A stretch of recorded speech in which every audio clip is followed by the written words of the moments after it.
नमस्कार विद्यार्थी मित्रांनो, आज आपण सुरेश भट यांची गे माय भू ही इयत्ता 8वीतील कविता पाहूया। सर्वप्रथम या ठिकाणी कविवर्य सुरेश भट यांचा आपण परिचय पाहूया।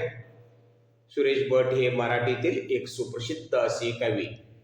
त्यांनी मराठी भाषेत गझल हा काव्य प्रकार रुजवला, वाढवला। त्यामुळेच त्यांना गझल सम्राट असे मानाने संबोधले जाते।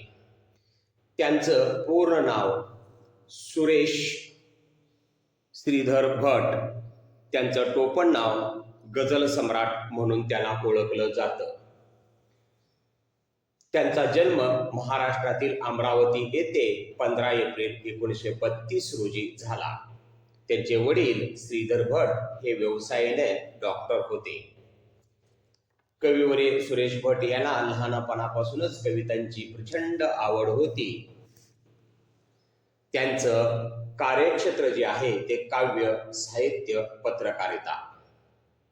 त्यांच्या काही प्रसिद्ध साहित्यकृती आहेत, त्यामध्ये रूपगंध, रंग माझा वेगळा, एल्गार, झंझावात, सप्तरंग। यामध्ये त्यांनी जी कविता लिहिल्या ते सर्वप्रथम आपण वाचन करूया। गे मायभू तुझे फेडीन पांग सारे, आणि न आरतीला हे सूर्यचंद्र तारे। आई तुझ्या पुढे मी आहे अजूनही तान्हा, शब्दात सोड माझ्या आता हळूच पान्हा। आई तुझ्या पुढेही माझी व्यथा कशाला, जेव्हा तुझ्यामुळेच ह्या जन्मास अर्थ आला। मी पायधूळ घेतो जेव्हा तुझी जरासी, माझी ललाट रेषा बनते प्रयाग कासी। आई तुझी अशी मी गाईन रोज गाणी, माझी तुझ्या दुधाने गेली भिजून वाणी। बघा, या कवितेनंतर या कवितेतील गे माय भू याची मध्यवर्ती कल्पना आपण पाहूया। कविवर्य सुरेश भट यांनी मांडलेल्या कवितेमध्ये तील मध्यवर्ती कल्पना आहे, ज्या भूमीवर आपण जन्म घेतो ती मातृभूमी आपल्याला प्रिय असते। भारत देश ही भारतीयांची मातृभूमी आहे, तिचं ऋण आपल्यावर आहे। मातृभूमी ही आपली दुसरी आईच असते।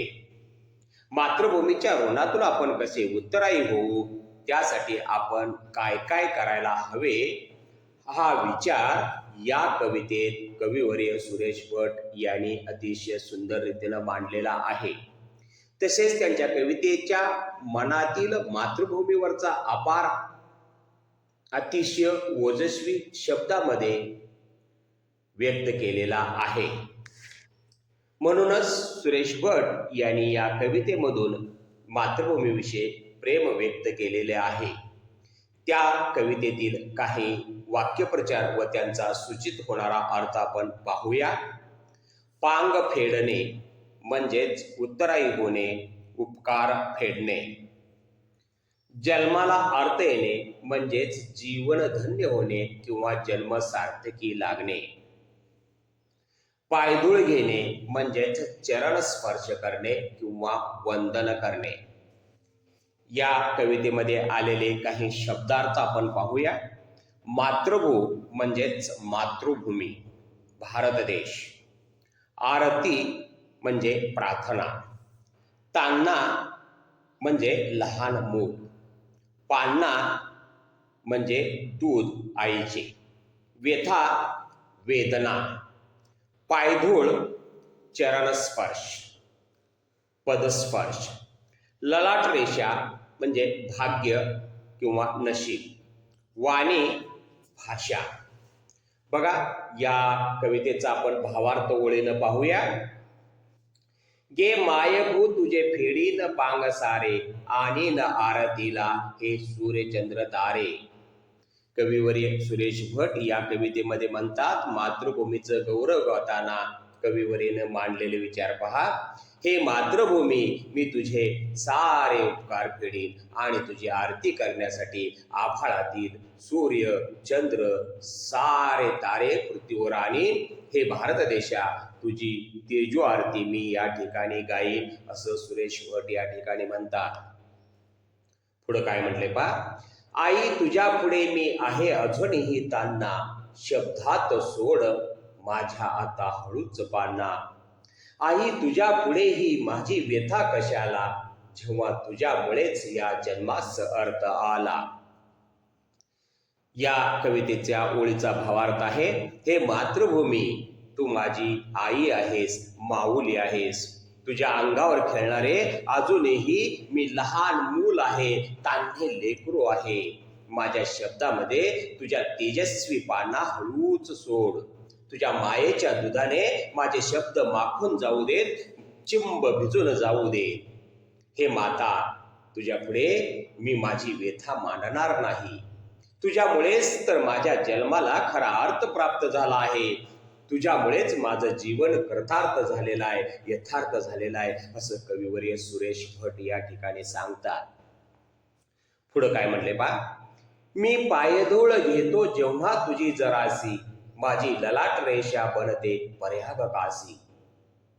आई तुझी अशी मी गाईन रोज गाणी, माझी तुझ्या दुधाने गेली भिजून वाणी. या कवितेच्या ओळीचा भावार्थ आहे, मी जेव्हा तुझ्या चरणांना स्पर्श करतो, तुझ्या पावलांना स्पर्श करतो, तुझी जराशी पायधूळ जेव्हा मी माथ्याला लावतो, कपाळाला लावतो, तेव्हा माझे नशीब जणू काशीचं प्रयाग क्षेत्र होते. प्रयाग क्षेत्र म्हणजेच उत्तर प्रदेशामध्ये असणारी काशी म्हणजेच वाराणसी येथे गंगा, यमुना, सरस्वती या नद्यांचा त्रिवेणी संगमाला प्रयाग क्षेत्र असं कवीनं म्हटलेलं आहे.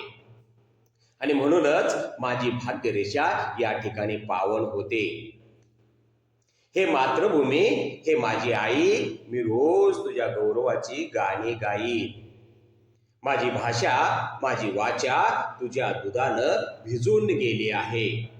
माझे शब्द तुझ्या दुधाने न्हाऊन निघाले आहेत, असं कविवर्य सुरेश भट यांनी मातृभूमीचं गौरवगीत गाताना म्हटलेलं आहे. धन्यवाद.